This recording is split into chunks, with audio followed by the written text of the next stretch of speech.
Thank you very much. It's a great honor to have the leader of Argentina, a place that I love, I've been to, and one of the most beautiful places in the world, President. And I really want to thank you very much. He's MAGA all the way. It's make Argentina great again. I heard about him when he was campaigning, and even before his campaign. He's a great economist, and he was saying a lot of very correct things, and he was very much in a conservative mode. And I heard all about you as you were running and even before you were running, because as a tremendously talented economist, you were getting a lot of good write-ups, and I appreciated that. But he was make Argentina great again. It worked. I actually sent him some hats for his early part of the campaign, and then he called me. He wanted a lot more, and I said, "When does it stop? When will it stop?" And it stopped with him winning, and he's become very popular, and he's on the verge of a breakthrough. I think he's really on the verge of tremendous economic success, and I know that Scott Bessent is helping, and our great Scott is doing a job, and he feels very strongly about it. And Scott, do you want to say just a couple of words about that, please? Yes, sir. The president is fighting 100 years of bad economic history and policy, and is both presidents. Both. We're fighting bad. I thought he was talking about the U.S. president when he said that. And there's a midterm election coming up. We think he's going to do quite well, and then continue his reform agenda. Mr. President, as you said, President Obama had a big opportunity during his term, which he wasted. Many governments in Latin America went center-right, and the U.S. ignored them. We are not going to ignore our allies. It is economic strength. We're using our economic strength to create peace, just as you've done all over the world. And it is much better to form an economic bridge with our allies, people who want to do the right thing, than have to have shoot at narco gunboats. So we think that this is an opportunity for the Argentinian people, and that President Milei is the one to do it. He's got a great cabinet. He's got a great team who we've worked with over the past weeks. And the election is coming up very soon, and it's a very big election being watched by the world, because he's done an incredible job. But with that comes some pain. And they have some pain, and now they're coming out of it. I think the victory is very important.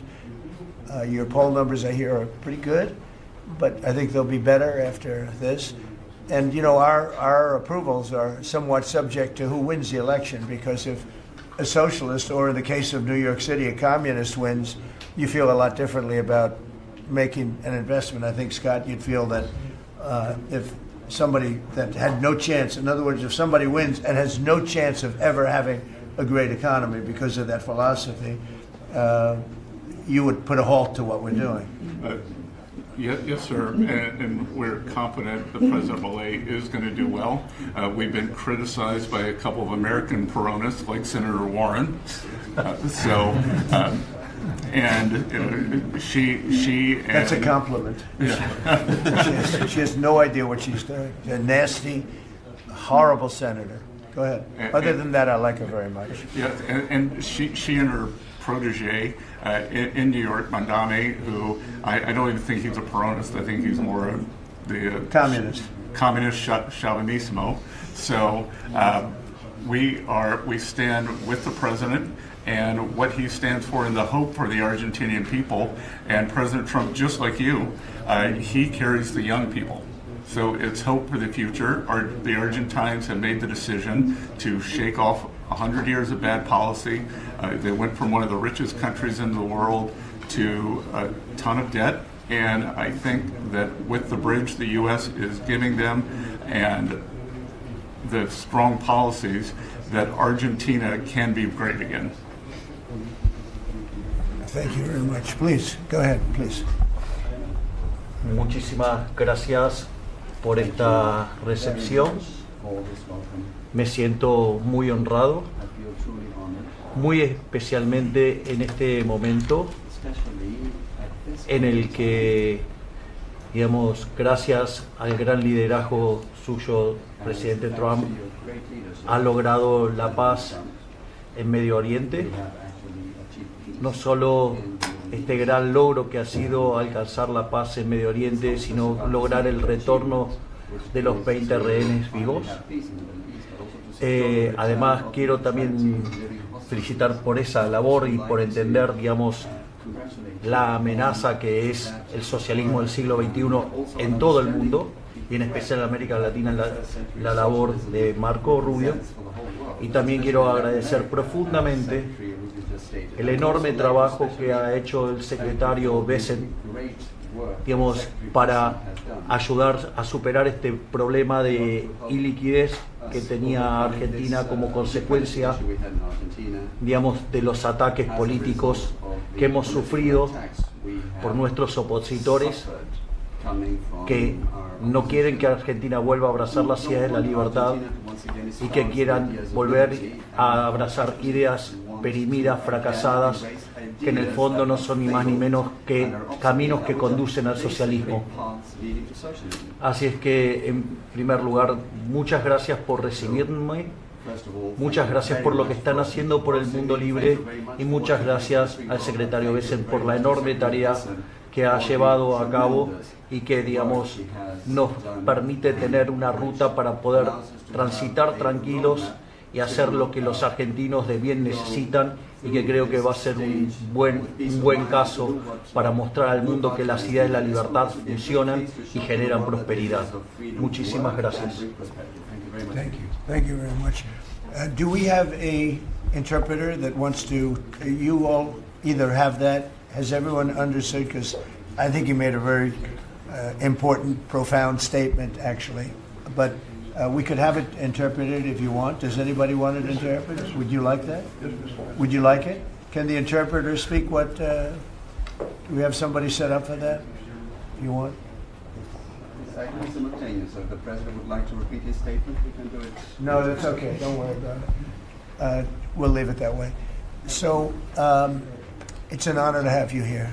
And I just want to tell you that your career has been an amazing one, and it's going to continue with the election. You're going to win the election. We're going to endorse you. I'm going to endorse you today, fully endorse you. And, you know, people in Argentina like me. A lot of people like me. I'm even surprised myself. But we had a great week. We had a great weekend. We had a great period of time in the Middle East. It was very comprehensive. It went very rapidly, and I think it's going to lead to something that's going to be unrecognizable, certainly for the Middle East. What's taken place in the last few days, people can't believe it. I've never seen anything like it. I've never seen the love and the spirit. And I've done a lot of things. I've done a lot of deals. I've done a lot of political deals where countries come into line or whatever, but I've never seen anything like this, the level of love. And it has to do with the mystique of the Middle East, I think, because if I did other countries, I did 7 other settlements of wars, complete settlements of wars, and it was very well received. But this is something I've never seen anything like it. The media covered it very fairly, and even the fake news, of which we have a lot, they actually covered it fairly for a change. And I appreciated that. We have to get back to that. It's so important.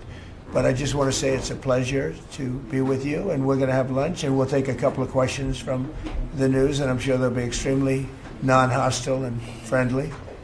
Like JD went through a very friendly interview with George Slobodanopoulos, who was nice enough to pay me $16 million the last time we came. He had to pay $16 million to me, which was good. It was worth having somebody lie. If you get $16 million, that's good. But JD had a very nasty person interviewing him, and we can't let that happen. Just as inappropriate to cut off a highly respected vice president of the United States mid-sentence. I guess it's one way to win an argument. That was the only way he was going to win the argument. So it was pretty inappropriate. I want to tell you that. So thank you very much. Do you have something there? Yes. Oh, good. Thank you. Sí. Quería Yeah. darle. I'll get it.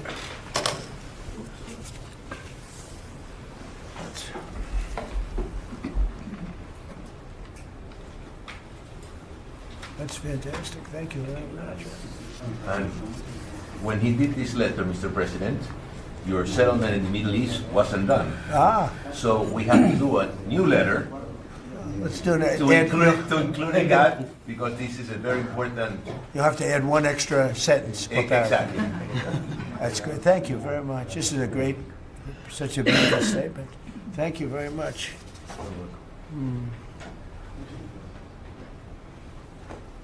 That's beautiful. Thank you. Mr. President, Mr. President, how is this Argentina? Why don't we talk about Argentina first? And then go ahead. How is Argentina going? Mr. About President, the how is this influence of China Argentina? in Argentina? Sorry. Go ahead. How is this Argentina rescue package America first? And is this rescue package meant to help President Milei's party in the coming election? No, it's helped. It's really meant to help a good financial philosophy where Argentina can, after 20 years of disaster, because it was very successful at one point, and it can be again, like Venezuela. Venezuela was very, very successful, and now it's a dictatorship. So when we can help our neighbors, we're making tremendous progress in South America. South America, Marco was telling me, he's like our great expert here. He really knows it. But you were telling me that so many of the countries are coming our way, and we had a few years ago when I just came back. So I've been here now almost 9 months. But when I just came in, I was amazed to see how poorly we've done. We lost so many, and one of them was Argentina. Would be lost if he wasn't there. And I think he will be there because the people recognize he's done an amazing job. He took over a real mess. So did I take over a mess. I took over a mess by, the Biden group. And Obama he started it, I'll tell you. Barack Hussein Obama started it. Could you give a couple of words on South America? You were telling me so well yesterday how well we're doing. Go ahead. Well, first of all, we have now 8 or 9, 10 countries, Argentina being foremost among them, that have aligned with the United States on issue after issue in international community events all over the world. They're, in fact, these great allies like Argentina, but I can go into others, Costa Rica, I don't want to leave anybody out, El Salvador, but I think one of the more promising developments is later this month there'll be an election in Bolivia after 25, 30 years of anti-American hostile government. Both of the candidates running in that election, in the runoff election, want strong and better relations with the United States and another transformative opportunity there. But so I think this is important. This is our hemisphere. It's where we live. And having strong neighbors such as this. And great progress has been made, really. And we'll make more. Over the last 9 months. Really over the last 9 months. Yeah, please. Mr. President, from Argentina, Buenos Yes. Aires, do you imagine soon a free trade agreement with Argentina? Could it be possible soon? Yeah, it will be. Well, we're going to discuss some of it today. But no, we want to help Argentina. And we want to always help ourselves. But we want to help Argentina. And one of the ways we can do, they have great product.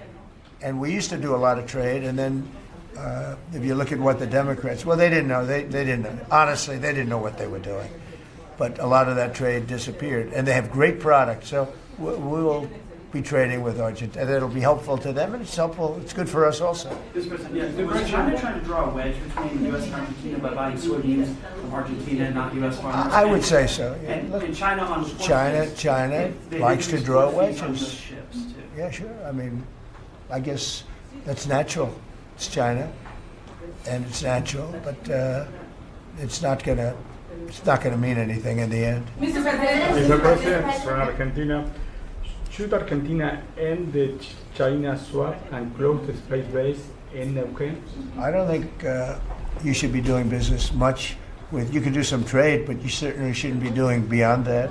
Certainly shouldn't be doing anything having to do with the military with China. And if that's what's happening, I'd be very upset about that, yeah.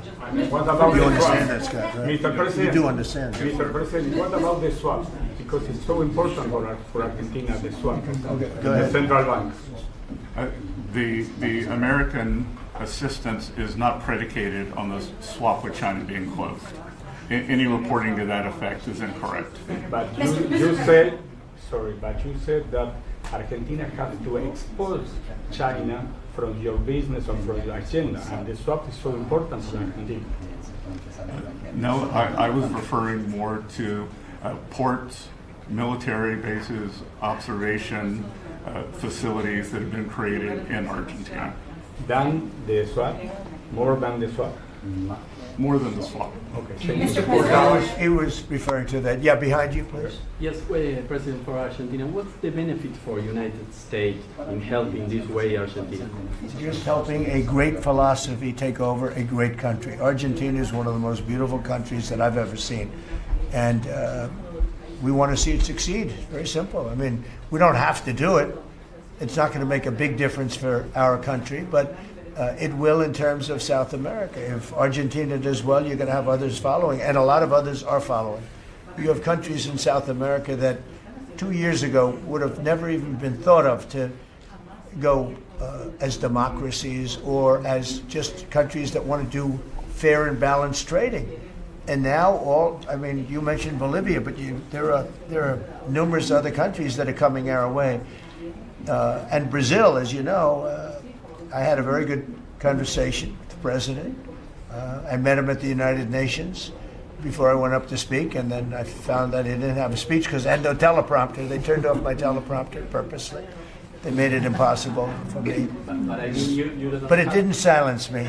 I spoke without, and it was a good speech. I mean, it was a good speech. But no, think of that. You go into the United Nations, I'm speaking in front of 158 leaders and the whole world. And I look at my teleprompter and it's dead. They killed my teleprompter. They wouldn't let the man that operated into the booth. Can you believe that? But you don't have any specific interest in economic terms for the state? I do have. No, I want to see it succeed. I think it's going to be great, and we will benefit also. But it's not that big a benefit because it's not that big a country, but it's a very important country, and it's a country that can be very successful. There are some countries that will never be successful. This is a country that has great potential if it has the right leadership, and you have the right leadership with this man right here. Okay? Mr. President, would you support dollarization? I would say that I'll leave that up to my my economic people, but I like the dollar. I'm very strong on the dollar. And anybody who wants to deal in dollars, they have an advantage over people that aren't. But for the most part, we're keeping it that way. I think if Biden would have, that group would have gotten elected, meaning Kamala, you wouldn't have the dollar as your currency anymore. You wouldn't have a world domination by the dollar if I didn't win this election. And now the domination, like BRICS. I told anybody who wants to be in BRICS, that's fine, but we're going to put tariffs on your nation. Everybody dropped out. They're all dropping out of BRICS. BRICS was an attack on the dollar. And I said, you want to play that game, I'm going to put tariffs on all of your product coming into the U.S. They said, like I said, we're dropping out of BRICS. And BRICS is like, they don't even talk about it anymore. Scott, you want to add to that, please? We're very happy with the current currency arrangement. Mr. President. Your ABC fake news. I don't want. Go ahead, Brian, please. First of all, congratulations. I don't take questions from ABC fake news. After what you did with Stephanopoulos to the Vice President of the United States, I don't take questions from ABC fake news. Brian, go ahead. Yes, sir. First of all, congratulations on achieving peace. You're indeed the peacemaker. Hard to believe, right? Did you ever think I was going to be called a peacemaker? Actually, I did. I did too. Go ahead. But on a lighter note, Elizabeth Farah, she is one of the hosts on ABC's show The View. She said a while back, I'll quote, "If Trump gets the Israeli hostages out, I promise I will wear a MAGA hat for one day on this show and say thank you for doing it." Your response? Well, did she put the hat on? Well, she hasn't got the hat yet. Who is it? Which one? Elizabeth Farah. Oh, yeah. Well, she used to work for me. So she used to work here. I'll tell you about Alyssa. She worked here. She gave me the most beautiful letter when, the administration, the time came up, the election was rigged, I left. She gave me the most beautiful letter you've ever seen. I was a great president. What a great job. Some of the letters have been quoted. This is Alyssa, who I never thought was very outstanding. I figured she would not make it. And she didn't have a big role here either. And then we had January 6th, and she left after that or before that, but she gave me the most beautiful letters. And then even months after she left, and while we weren't here any longer, she sent another letter, glowing letter, beautiful letter. And then she got hired by The View. and they gave her a couple of bucks, and she changed her view very quickly. I never thought she'd make it. Never thought she had what it took in any way. You know what that means. But she's on The View. But it just shows what a fraud The View is, because this woman gave me letters and statements.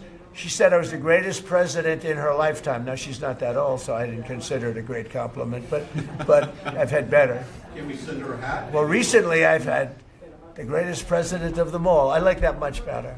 Because I said, does that include Washington and Lincoln? Yes, sir, it does. I said, I like that person. So I think she's a joke. Mr. President, on Gaza, how long will it take Hamas to disarm, and can you guarantee that is going to happen? Well, they're going to disarm, and because they said they were going to disarm. And if they don't disarm, we will disarm them. How will you do that? I don't have to explain that to you. But if they don't disarm, we will disarm them. They know I'm not playing games. Okay? Now, we did something monumental. We got the hostages back. That was the first thing we had to do. Above all else, get the hostages back. Now, they misrepresented because we were told they had 26, 24 of dead hostages, if we can use those terms.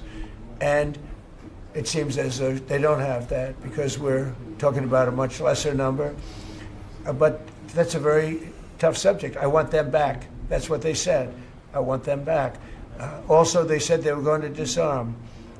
And initially speaking, they needed, they did take out a couple of gangs that were very bad, very, very bad gangs, and they did take them out, and they killed a number of gang members.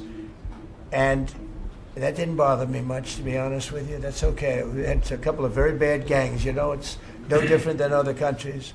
Like Venezuela sent their gangs into us, and we took care of those gangs. We have Washington, D.C.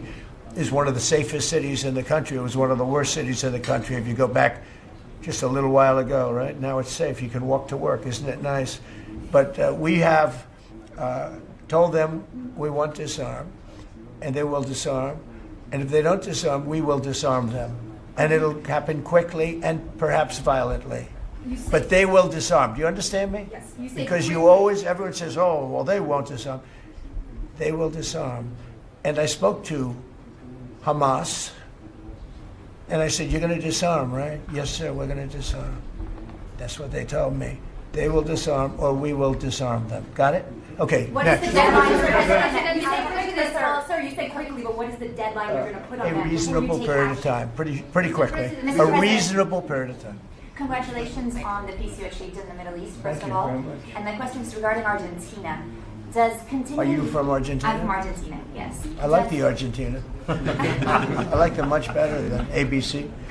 Than ABC fake news. Me too, sir. Yes, go ahead. Does continued U.S. support for Argentina depend on the results of the upcoming legislative elections and the ability of the government to pass long-lasting reforms through Congress? Well, I think if they don't do that, we're not going to be around very long. Scott, can you handle that one, please?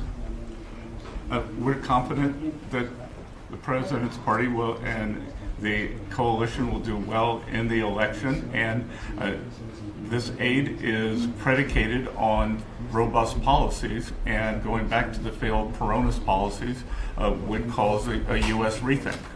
Thank you very much. It's a great question. It's a little like New York. You're reading in Argentina about New York. We have a problem. We have a communist who's 33 years old, doesn't know a damn thing. Practically, he's never worked a day in his life. And he sort of caught on, right? And I'm not going to send a lot of money to New York. I don't have to. The money comes all through the White House. And if they're going to be sending us stupid policies, communist policies, which is proven for thousands of years doesn't work. We don't have to prove it again. We're not going to ruin one of our great cities because we'll make that great. We will clean up the crime in about 30 days. Took 12 days to do Washington, D.C., so New York is bigger. And Chicago, we've already made a lot of progress despite fighting from the government, but Chicago's doing great. Memphis is doing really great. We have great support there from the political leaders. They said, please come in and clean up crime. And we love it. We've in 1 week, Memphis is so good. It's so much better. We'll have it within a month. We'll have that into a safe city again.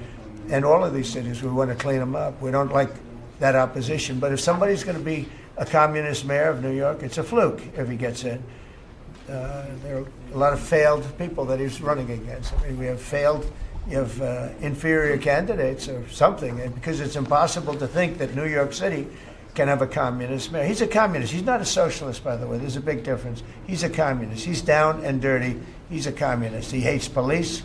He wants to get rid of all police. I mean, how can a policeman? He hates Jewish people, and yet he's got Jewish people supporting him. He hates Jewish people.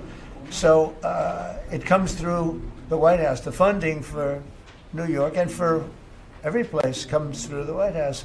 And I'm very generous, and I was always very generous with New York, even when you had opposition there, but I was always very generous.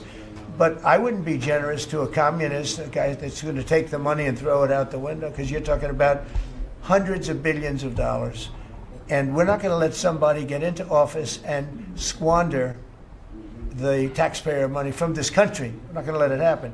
So it's a little bit like that with, if you take a look at Argentina, if the president doesn't win, I know the person that he'd be running against, I believe, probably. We probably have the person. The person is extremely far left and a philosophy that got Argentina into this problem in the first place. So we would not be generous with Argentina if that happened. If he loses, we are not going to be generous with Argentina. Mr. President, you talk about the Argentina and important in the Latin American. What is your plan for Venezuela? What is the terrorism, the narco-terrorism in the President Maduro? What is your plan? Well, Venezuela's done a couple of things very badly. Number one, we get drugs and all of that. But we get something in a way worse, because they're a big purveyor of drugs, but we have worse. What they do very well is they send their criminals into the United States, and they send Tren de Aragua, that you know very well. You're from Venezuela, I assume. And they send them in by the thousands, literally. And these are the worst of all. And they empty their prisons into the United States. They empty their mental institutions into the United States.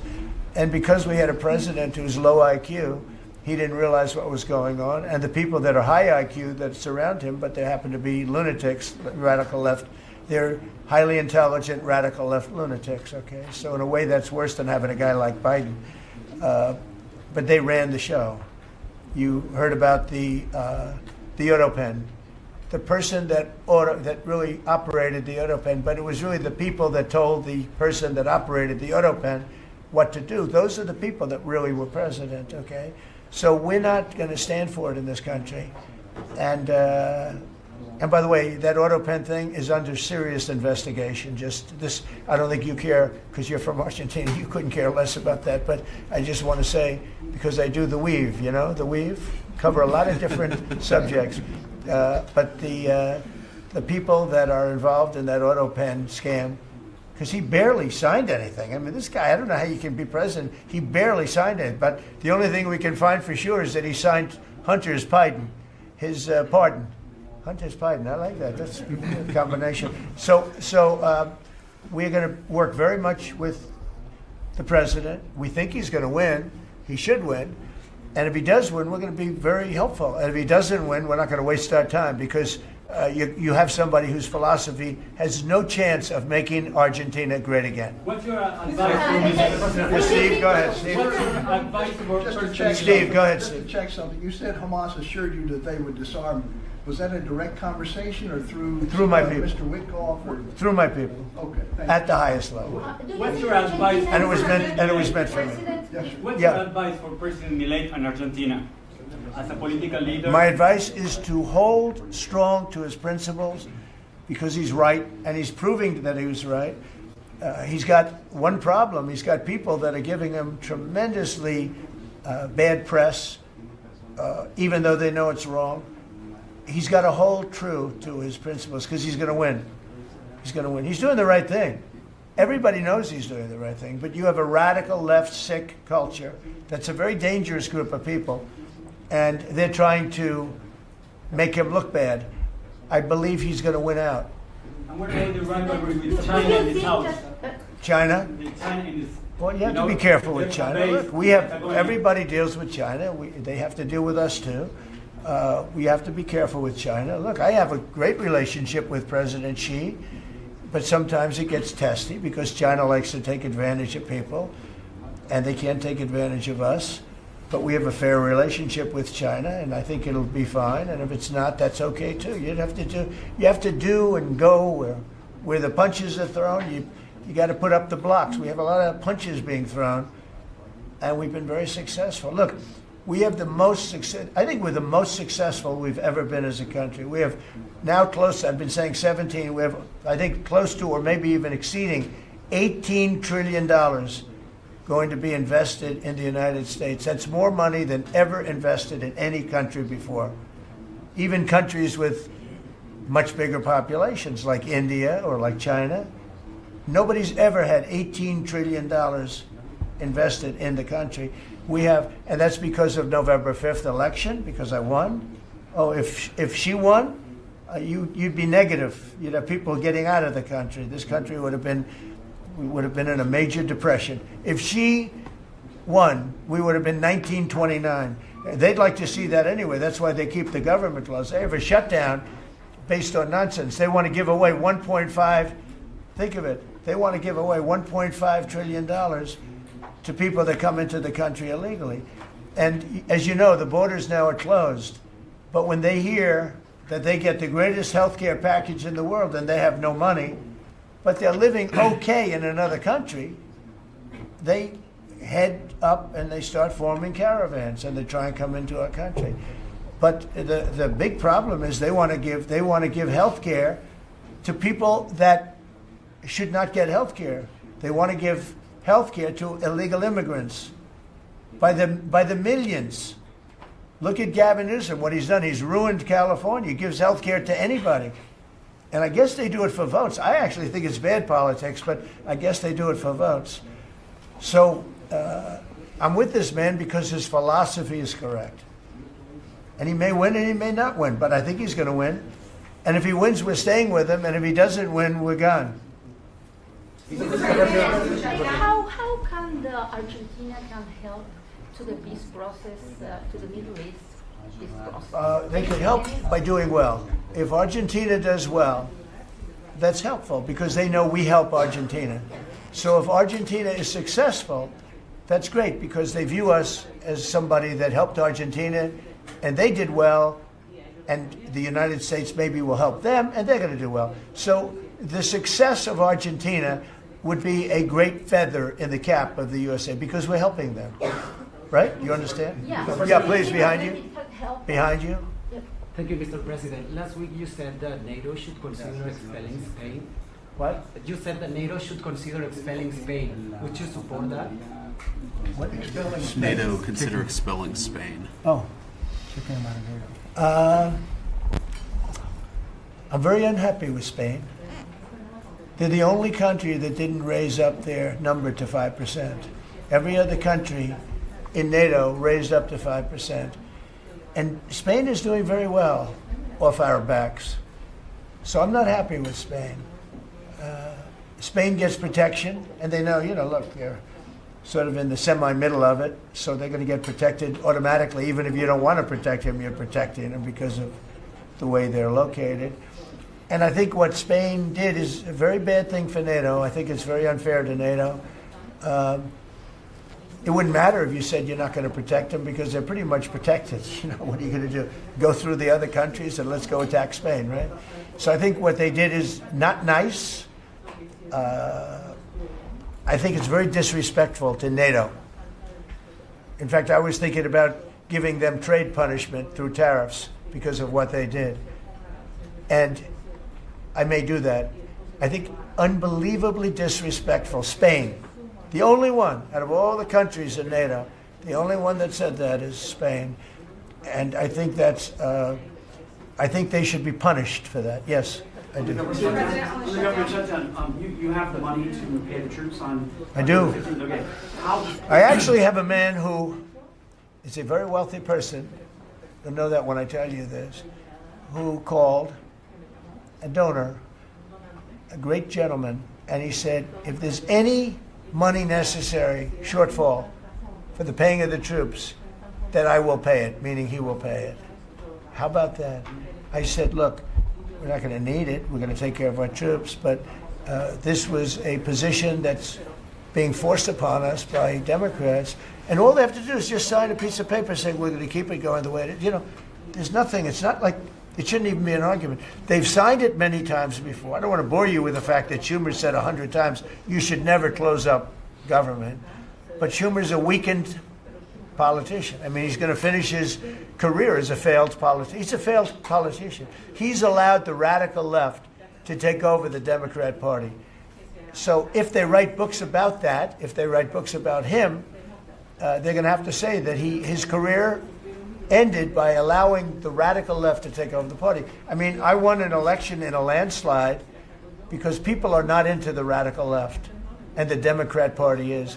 People didn't want to see men playing in women's sports. They didn't want to see transgender for everybody.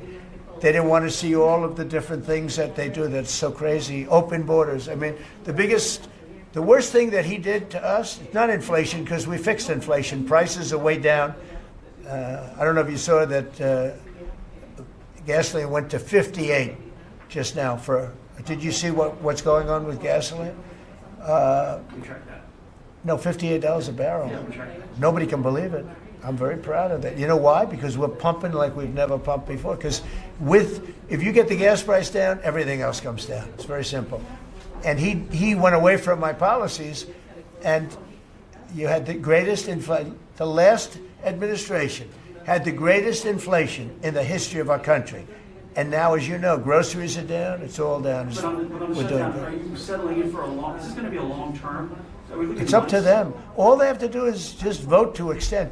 We don't need it. We're not saying we want money.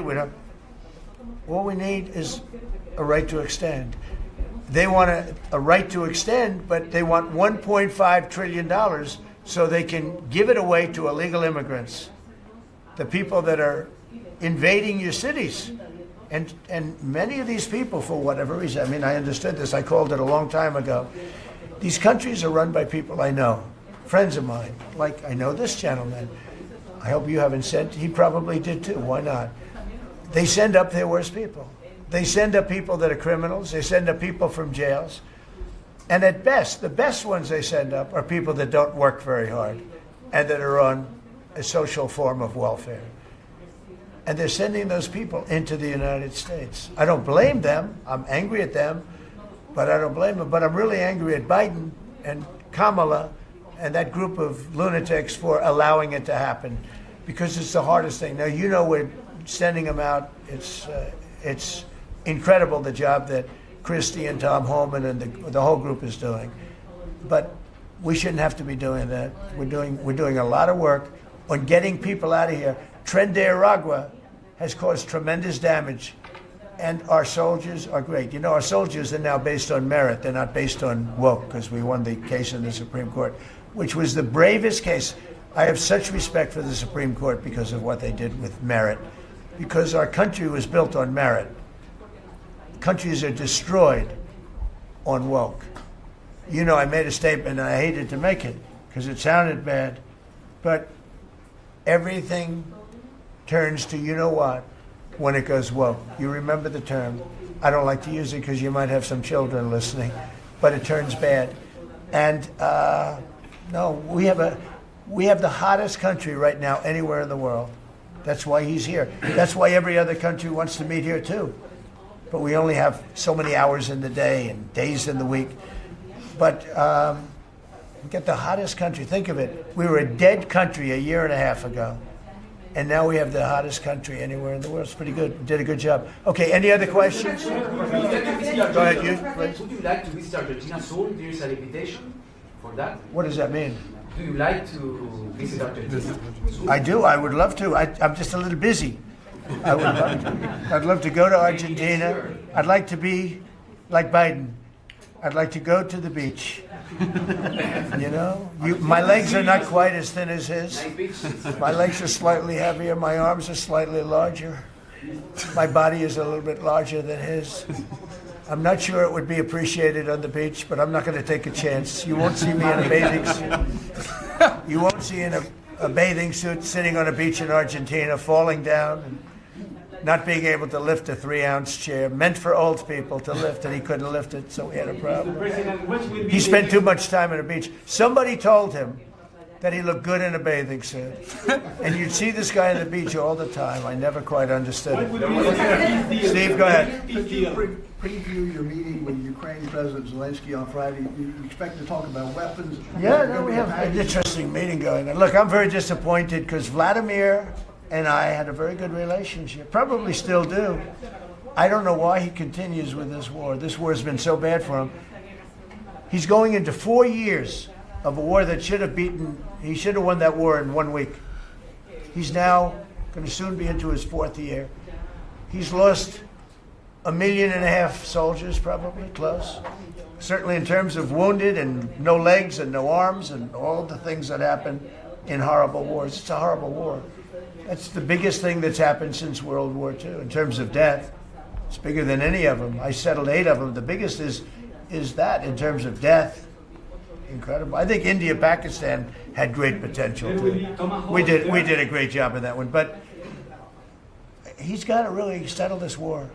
And you know they have long lines waiting for gasoline in Russia right now, right?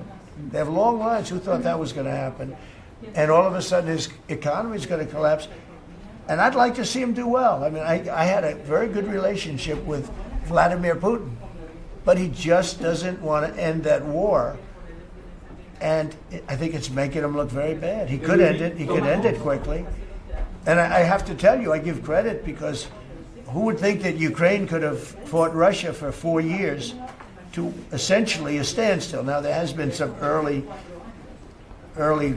before they knew what the hell was happening, because it happened quick. Biden should have never let that happen. That's a war that should have never happened, but it did.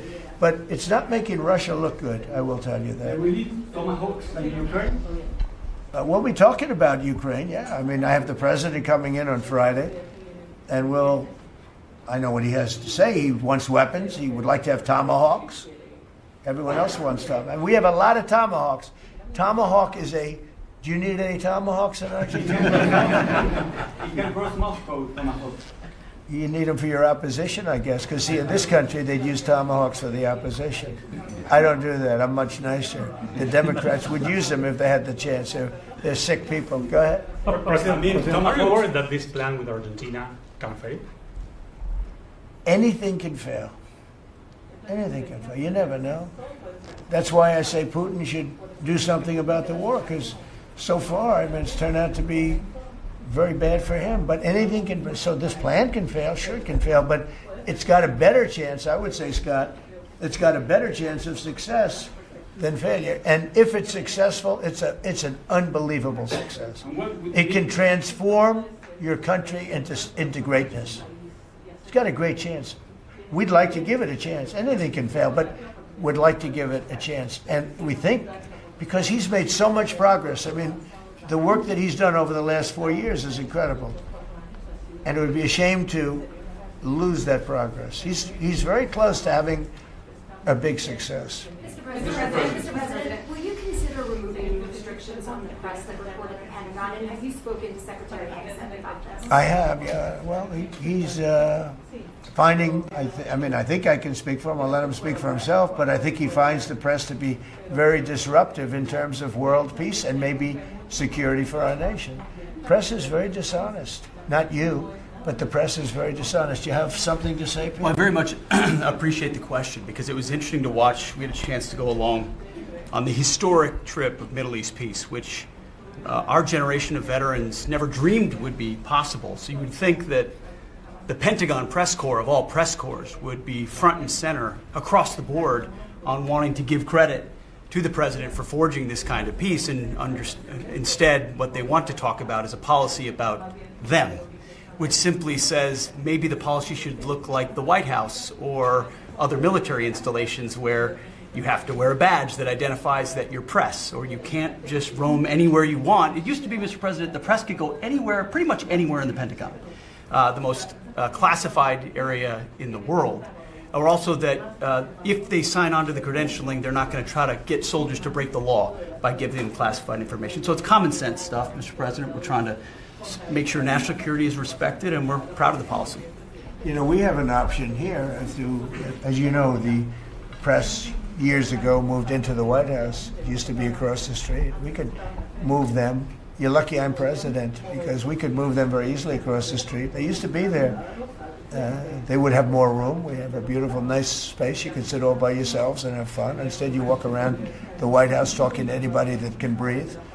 And, you know, but I find that when it comes to war, and now our great Department of War, we have some great people over there. I think it's sort of, it bothers me to have soldiers and even, you know, high-ranking generals walking around with you guys on their sleeve, asking them, because they can make a mistake, and a mistake can be tragic. They can do it innocently too. They can, you know, and they're not press people. They don't really deal with the press, so they're not really necessarily good at it. Although I think it's mostly instinctual, one way or the other. You're either good at things or you're not. But I could see you being bothered by that. And so you have them in an area and you treat them fairly, but they're not allowed to go into much like the somebody's office and sit with them for 10 hours. Yes, sir. Yeah, I can understand. Boston had some street takeovers that we saw. Are you going to work with or try and work with the mayor of Boston? And then they have a World Cup. They have several World Cup games. I know Argentina does have World Cups. They have several World Cup games. Could those games move to cities that do work? It could. We could take them away. I love the people of Boston. I know the games are sold out. But your mayor is not good. They're worse than her. At least she's intelligent. You know, some are extremely low IQ.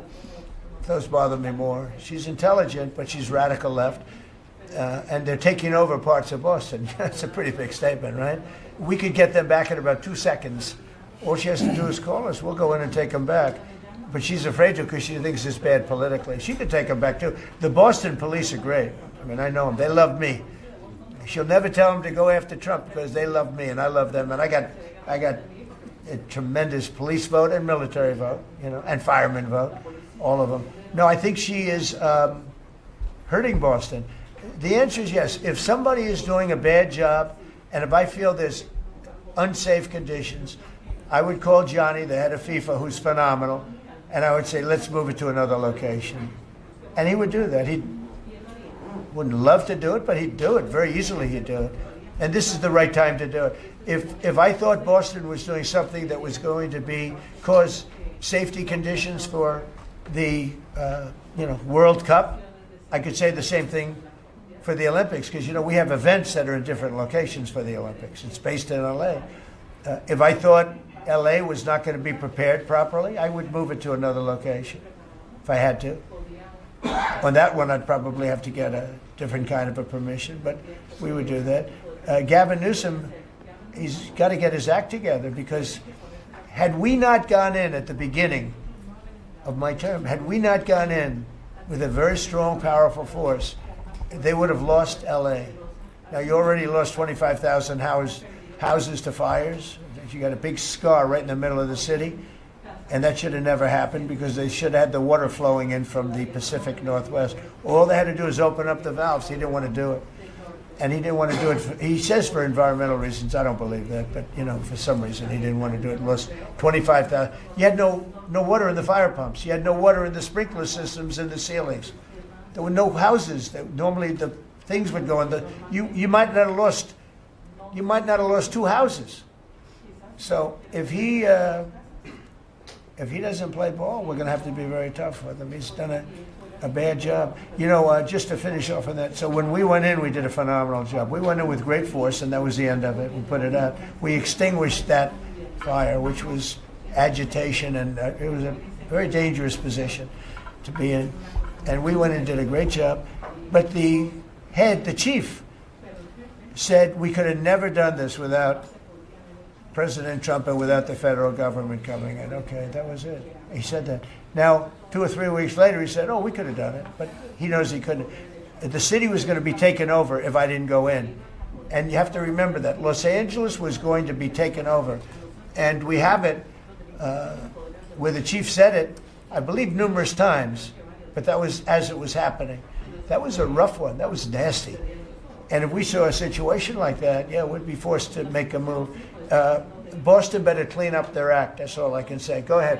One more question. Mr. President, talking about shutdown. Yeah, please. Do you feel any urgency to end the shutdown in the next week, 2 weeks, or would you be fine if it stretches into November and then toward the holidays with folks not getting paid? Well, you know, shutdown, we've had many, many shutdowns. And this is a shutdown that shouldn't have happened. A group of people brilliantly decided to make it after the election. I said, thank you very much. In other words, give it to Trump instead of Biden. So it shouldn't happen. And likewise, debt ceiling shouldn't have. But the big, great big, beautiful bill solved the debt ceiling problem for Is there a 2 point where years. you would reach out to? No. all Here's parties what's that happening come on the to that shutdown, though. Honestly, can I put it in plain words for you? And you're a smart guy, so you'll understand. But a lot of people don't.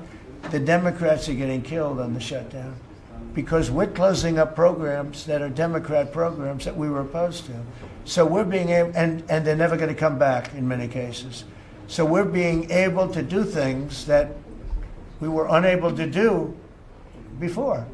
So we're closing up programs that are Democrat programs that we wanted to close up or that we never wanted to happen, and now we're closing them up. And we're not going to let them come back. The Democrats are getting killed. And we're going to have a list of them on Friday, closing up some of the most egregious, socialist, semi-communist, probably not full communist, we're saving that for New York, but semi-communist programs, and we're closing them up. We're not closing up Republican programs because we think they work. So the Democrats are getting killed, but they're not telling the people about that. I say it, nobody, well, I haven't said it probably as bluntly as I just said it, but so we are closing up Democrat programs that we think that we disagree with, and they're never going to open again. Thank you very much. Thank you, everybody. Thank you.